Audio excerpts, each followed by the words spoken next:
So hey guys, সবাই আপনারা কেমন আছেন? আজকে আমার প্রিভিউ যেটা থাকবে বাংলাদেশ ভার্সেস আফগানিস্তান এর স্কোয়াড কেমন হতে পারে, একাদশ কেমন হতে পারে সেইটা নিয়ে। সো চলুন, সবাই সাবস্ক্রাইব করে দিন চ্যানেলটাকে। সো বাংলাদেশ তো T20 series Bangla wash, white wash, আপনাদের ভাষায় বাংলা ওয়াশ যাই বলেন করেছে, অনেক ভালো, অনেক খুশি।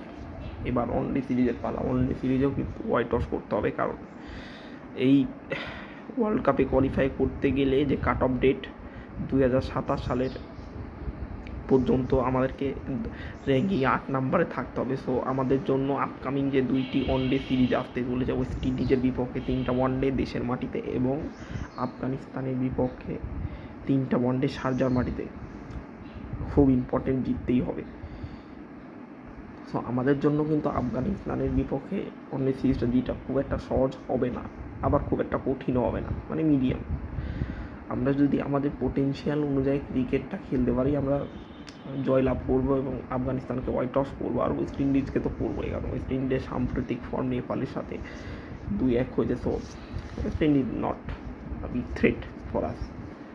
কিন্তু এখানে কথা চলে আসে, বাংলাদেশ কি তাদের পোটেনশিয়াল অনুযায়ী খেলতে পারবে, নাকি আবার মিডিল অর্ডারে সেই ভলেনেবল ব্যর্থতা, মিরাজ নিজেকে প্রমোট করবে নাম্বার 4-এ এবং সেই 75 বলে 50-55 নিজের রান ভাই ঠিকই হয়, কিন্তু স্ট্রাইক রেটটা তো আর বাড়ে না, বাংলাদেশের জন্য তো ক্ষতিরই কারণ হয়। সো আমি যা দেখছি নাম্বার 3তেই পারভেজ ইমন, পারভেজ ইমন বলছি, তামিম এবং কে আপনার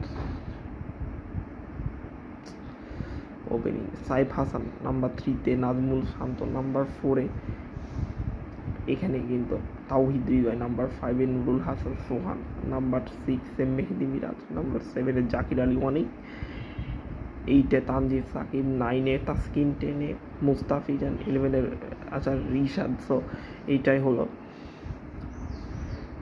নাহিদ রানাকেও খেলাতে পারে, নো প্রবলেম, বাট মিরাজকে প্রথমে ব্যাট বলিং করতে আসা যাবে না, প্রথমে প্রমোট করা যাবে না। সো আমার প্রেডিকশন হলো বাংলাদেশ ইজি আফগানিস্তানকে প্রথম ওয়ানডেতে হারিয়ে দিবে। আপনাদের কি মতামত কমেন্টে জানান।